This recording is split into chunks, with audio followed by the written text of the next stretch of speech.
Welcome, everybody, to the Security Guy and the CIA Spy Show podcast, where we are keeping you on top of what is new and ahead of what is next at all times on all things security, tech, and digital literacy. Knowing that when good people like you want to make sure that their money, their family, and their business is safe and secure from attackers, hackers, and thieves, or you just want to make sure your tech is running smoothly, my name is Robert Siciliano. I am the Security Guy, and along with my co-host, Peter Warmla, who is a real and retired United States CIA spy, we will give you every single tool, tip, tactic, and skill that you need to fight the bad guy and keep your physical and digital life secure, worry less, and even make you happier. This podcast will help you breathe easier with less stress and a greater sense of well-being. So let's get at it.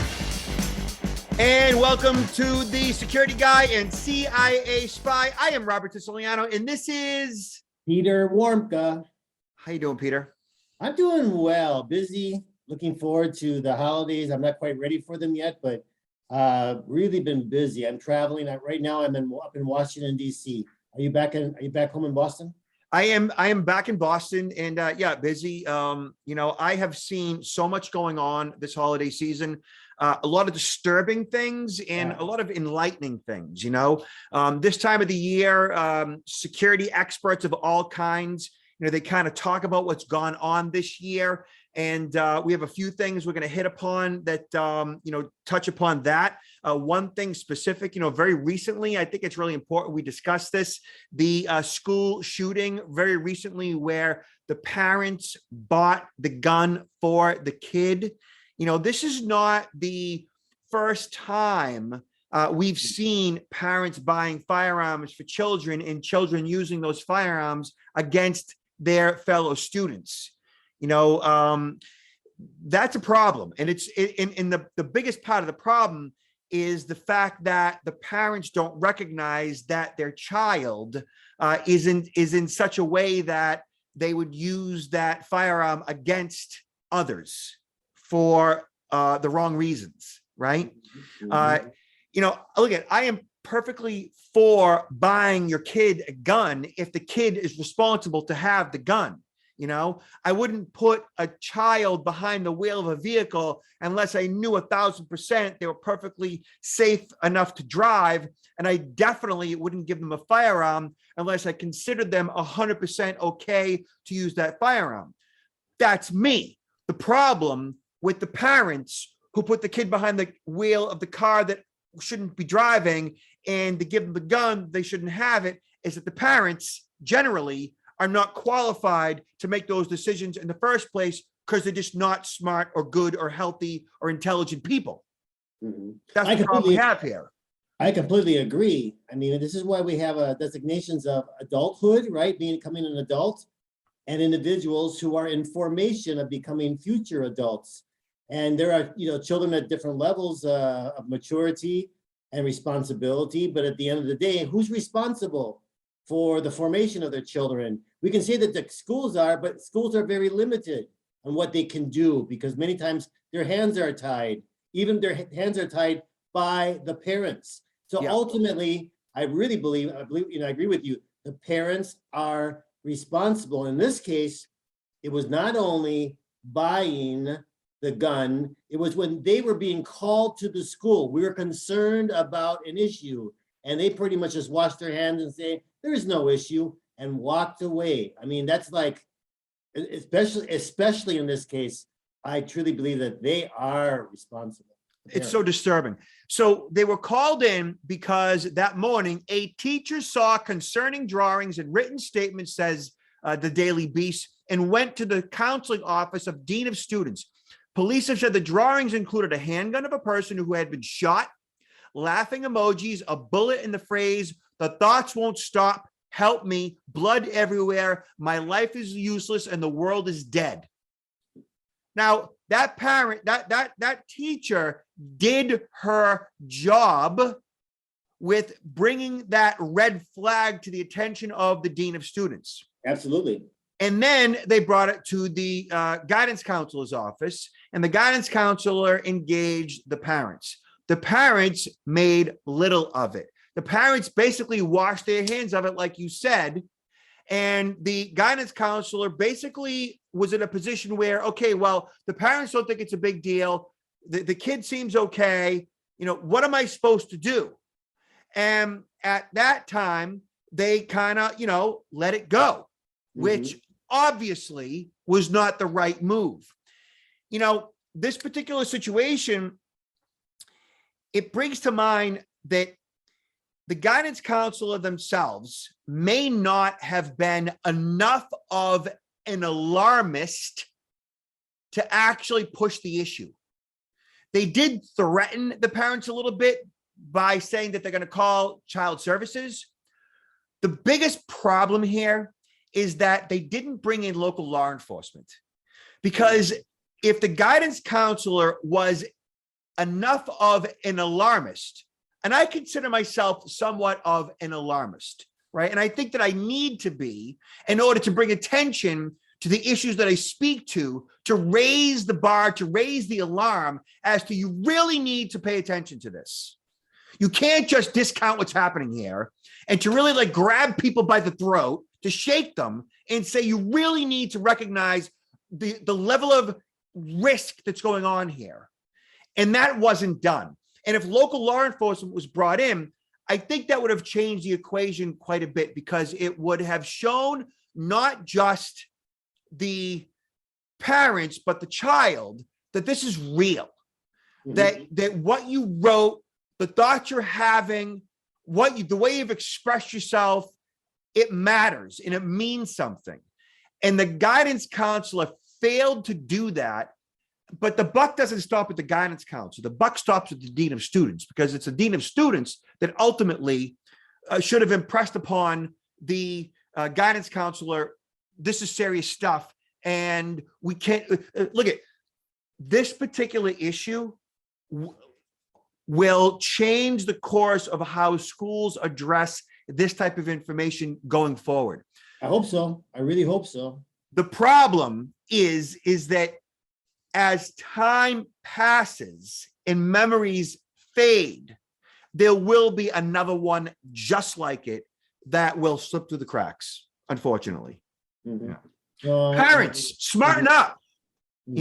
Teachers, guidance counselors, deans of students, pay attention. I think parents think they have this attitude that they know their kids better than, it's best for their kids, better than what the schools do, right?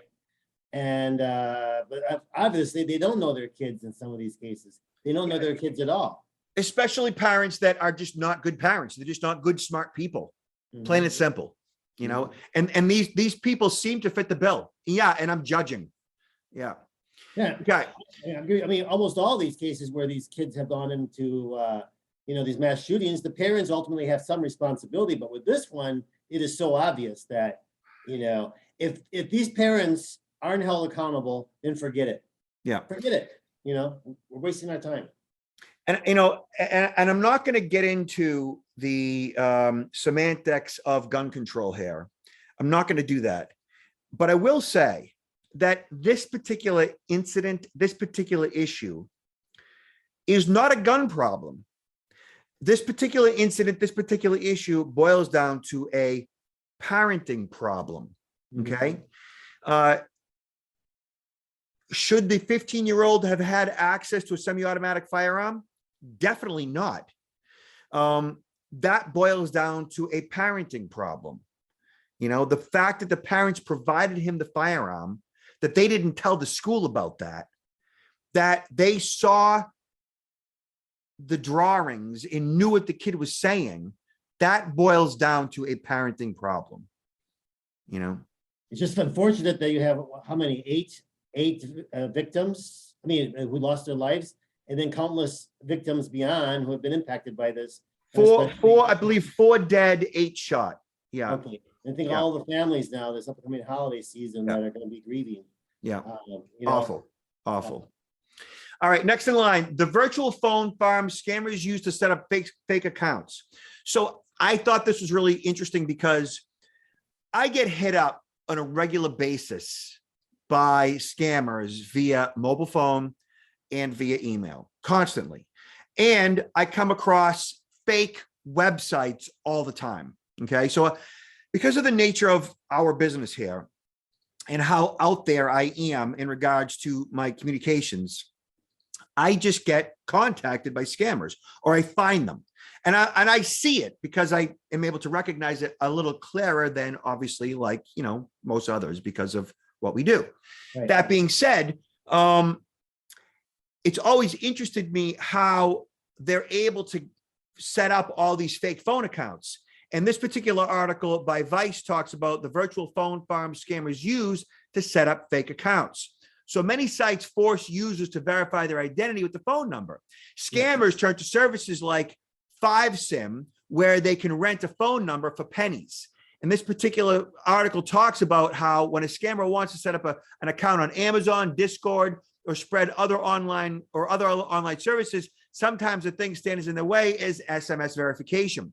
The site will require them to enter a phone number to receive a text, which they'll then need to input back into the site. Sites often do this to prevent people from making fraudulent accounts in bulk. Okay. But this has application also, for example, when you set up an email account, right? Like Google, probably Hotmail, Yahoo, and other ones, where they will ask you that. So you could use this also to establish those email accounts. Like, for example, when I look a lot at LinkedIn and I see how fraudulent LinkedIn accounts are set up. Hey, LinkedIn requires an email, for verification. But to set up that email, you could use something like that. So it'd be very easy for a fraudster to use this service to set up the email, the fraudulent email that then is used to verify the account. And if this is a one-time, this isn't quite clear from the article, if this is a one-time number, or can that number be maintained for a period of time? So the way it works is you get access to a mobile phone number that you can then use to set up a fraudulent, say, PayPal account, or a fraudulent LinkedIn account, or a fraudulent, Zelle account, and so on. And so that phone number, often associated with an email address, often a Google Voice number, is how the perpetrators ultimately get paid. Because with that Zelle account and that PayPal account, that's how they ultimately get paid. So this is a really cool article to go through, and I think people should understand how this happens. And one thing to be aware of is, for example, I spend a little bit of time here and there on Facebook Marketplace. Okay. So occasionally, I might clean up my father's garage, and he'll have a few things left over, or I'll clean up my own garage and I'll, sell a few things on Facebook Marketplace. Okay. And in order to do so, I, have to have a Facebook account, and I've set that up, previously a long time ago. And so when I list something, 9 out of 10 times when I list something, immediately somebody responds to me and they go, "Oh, I'm interested in that. I want to buy it. Give me your phone number." Yeah. You don't want to give them your phone number. The second that they say, "Give me your phone number," the reason why they want that, and I know what they're trying to do, the reason why they want that is they want to see if my mobile phone number is associated with a Google Voice number. And what they'll try to do from that point on, if they get my phone number, is they'll try to socially engineer me, and they'll try to open up a Google Voice number that they can use for themselves to establish other various online accounts. So if you're on Marketplace and anybody ever asks you to provide a phone number, immediately say no, right? And delete them, and even report them to Facebook if you should so desire. So be very careful. And you and I have talked about this a number of times with sharing your mobile phone number with the general public these days, because your phone number today is a lot like your social security number has been all of your life. Okay.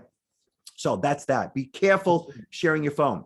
All right. Right here, Peter, how criminals are using synthetic identities for fraud. This is an article from Dark Reading.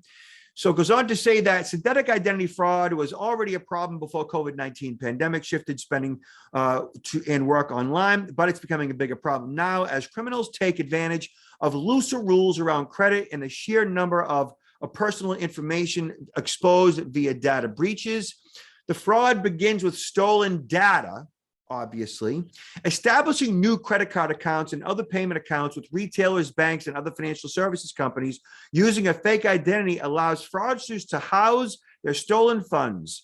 Their transactions aren't attached to any one victim, making it harder for the companies to detect accounts are fraudulent. They can basically use it and nobody's checking any statement because it wasn't a stolen credit card. So rather than stealing a card, they're stealing the data, creating the data to create the card itself. So let me explain how this works, Peter. Do you understand synthetic identity theft and how that works?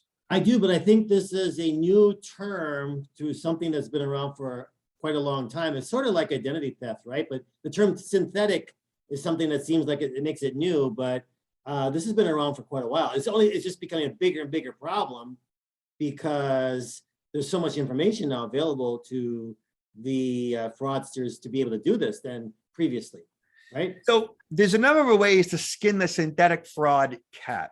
The way it works basically is that your social security number is ultimately the key to the kingdom. It's what's used to open up new lines of credit under your name.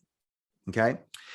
And when a bad guy obtains what's called a FULZ, FULLZ, which is a trove of data that represents you, your name, your address, your phone number, and your social security number, and maybe even your email address, and possibly even your mobile phone number, okay? A FULZ could be 6 to 8 points of data. Now, name, address, social security number really is all they need. And with that, the bad guy poses as you and opens up new lines of accounts as you. With a new address, not your address, because you won't get notification. So that new address, along with a variation of your name or a completely different name associated with that social security number, is what synthetic identity theft becomes. So the way it works is with a different address and a different name, but your social, they can then establish new lines of credit using your social, but a different name and a different physical address. Now, you know that then when, let's say, for example, we always encourage people on a, at least once a year, if not more, pull your credit file, pull that file to see if there's any new lines that have been opened. If they're using your social security number, will those always typically come up? Will you be able to pull that in a credit bureau check or not? Do you think so? Automatically? No, the answer is no. The problem with synthetic identity theft is that the fraud, the new lines of credit that have been opened up under your name will not show on your credit report. Well, it's linked to your social security. This in the social security number is what? That is correct. But that being said, it still will not show up on your credit report. So when a bad guy opens up new lines of credit with a different name and a different physical address, that information doesn't show up on your credit report, which means that somebody out there is functioning with a different name and a different physical address, but using your social. Now, the good news here is that it does not ultimately affect your credit standing because the accounts aren't being opened up under your name. It's being opened up under somebody else's name, which could be a fictitious name with another address, which generally wouldn't be your address either. So again, the good news is that may not affect you. Not you directly, but it affects all of us in the sense of this cost is passed on to all consumers. Because when the bank, whatever the credit issuing agency, whatever it is, when they eventually figure out, hey, this person's not paying me back, they close that account. It's very difficult for them, they can maybe report this, but nothing's the individual, the fraudster is not going to be found. It's pretty much all lost. Correct. That is correct. It does hurt all of us. All that being said, there is always the possibility that that lender would do some additional checks into that social, and it's not too difficult for them to get the actual name associated with that social. So it's possible that bill collectors could contact you should your social be used with other accounts not associated with your name or address. So like you said, make sure you check your credit at least annually to make sure that everything on it is clean. Even if you have a fraud alert, a credit freeze, and identity theft protection, all three of those things are good to do. I have all three. You should still be checking your credit at least on an annual basis. You could do it for free at annualcreditreport.com. And if you subscribe to an identity theft protection service like one at protectnowllc.com, is a plug for us, you can get one free credit report a month based on the level of identity theft protection that you provide or subscribe to. Okay. That's great. That's a great deal. Yeah. All right. So last but not least, check this out. Fox 5 talks about Apple AirTags being used by car thieves, what you need to know to protect yourself. So this is pretty crazy. Apple AirTags, which I think are pretty cool, right? I've heard of this. There's not just Apple. There's other ones. I'm trying to remember the name of it. It's called. There's another type of tag. We were actually looking at getting them. It's through the telephone network. I mean, basically, I think they piggyback on Tile and such. Yeah, tiles, right? But it depends on what other phones are in the vicinity where they can piggyback on. If you went to a really remote area where they could not use those other tags or tiles to be able to jump from one, they're useless. But I wasn't aware that Apple had something similar. Yeah, and Apple is, the end all be all in that regard too, right? They're going to put companies like Tile out of business, I would think. So what are thieves doing? Fox 5 goes on to say, according to the police, in the York region, which is located in Ontario province, so it's happening in Canada right now, and I'm sure here, they have identified a new method that is being used by thieves to track and steal high-end vehicles, right? So since September 2021, officers have investigated 5 incidents where suspects have placed small tracking devices on high-end vehicles so they can later locate and steal them. Read a portion of the statement. Brand name AirTags are placed in out-of-sight areas of the target vehicle when they are parked in public places like malls and parking lots. Thieves then track the targeted vehicle to where the victim's residence is, where they are stolen from the driveway. Yeah. So as you can see here, the AirTag, about the size of, say, the tip of your finger, maybe a little bit larger. If you look on the left-hand side, if you don't know what that is the receptacle where you would install an adapter to tow your vehicle. So a plug goes in there where you would plug in the adapter for your, say, your boat or your trailer for your trailer lights.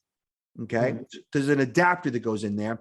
And what you see in the bottom, that's actually the cover. And the top is the receptacle where that adapter would go. So that cover covers up that receptacle. Anybody who has a pickup truck or an SUV with a tow hitch on it would know what that is. That being said, that AirTag just sits in there and it allows the criminal to remotely track that vehicle. Which is by itself a criminal act because it's illegal to put a tracking device on a vehicle. Yep. And to tamper with somebody else's vehicle. Yes. So according to Fox 10 in Atlanta, an Atlanta police officer once found an AirTag placed near a gas tank of a car. However, they did not elaborate if the AirTags are being used in a similar manner as the one described in Canada. So AirTags, of course, are a coin-sized device that can be attached to keys, backpacks, purses, and other items used to track people down via an iPhone if they're misplaced. So look, I don't even know how to begin to explain how you would protect yourself from this type of a scam, other than, right, if you have an alarm on your vehicle, I know a lot of vehicles today don't actually come with any type of an alarm. You have to, install via a third party. That's one way to go about it. You can install a third party alarm. You can install a switch that would disable the vehicle. In addition to, say, your key, which there's ways to hack the key. There's switches you can install that would interrupt the ignition. There's also tracking via, say, OnStar and other tracking services should your vehicle be stolen. So there are additional third-party services or ways in which you could disable the vehicle should you be that concerned. I would think if not already offered, that insurance companies should think about offering these type of things because that, if you're talking about especially high-end vehicles, if installing a, what do you call it, a disruptor, a switch, Yeah. can make the difference of, them getting away with the vehicle or it was installing. There should be a discount with someone's insurance, car insurance, but I don't know if that exists. I believe they do offer them for alarm services. So, an alarm installed in the vehicle, that might be an option for your carrier. So, Peter, happy holidays to you. Same to you. And let's just say, are you working for the next few weeks? Sort of, but I'm going back home tomorrow and spend a little bit more time with family and just kind of like tying up some loose ends. But it's been a great year. And before I forget, I want to submit, you had highlighted, I think last time, that I was doing TED Talks, and I can proudly say that the first one has hit the air about 5 days ago. So anyone that's interested in the art of human hacking, I go into it. It's an 18-minute video. Just search for my name, Peter Warmla, and TEDx on YouTube, and it will pop up. And I appreciate the views. That's one thing I want to put a plug in.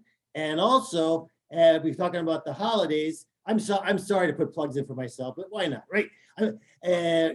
Another thing I'm doing is promoting my book, of course. And if you go to the website, counterintelligenceinstitute.com, you can be able to order the book, a signed copy of the book. There's a special price for a signed copy for yourself, or maybe as a gift to someone. Love it. Perfect. And you deserve it, Peter. Congratulations on the TED Talk. And a quick plug, check us out at protectnowllc.com. Please subscribe to our newsletter, and please share this podcast to all those in your life. Thank you so much. Happy holidays. And Peter, last words. Everybody enjoy the time with your families and with your friends. It's a blessing to have families and friends, and, watch out for each other. Pray for others that have harder times than we do, especially the victims of such senseless violence. But just be safe out there. Agreed. And be nice to each other. Thank you, Peter. Talk to you soon. Okay, take care.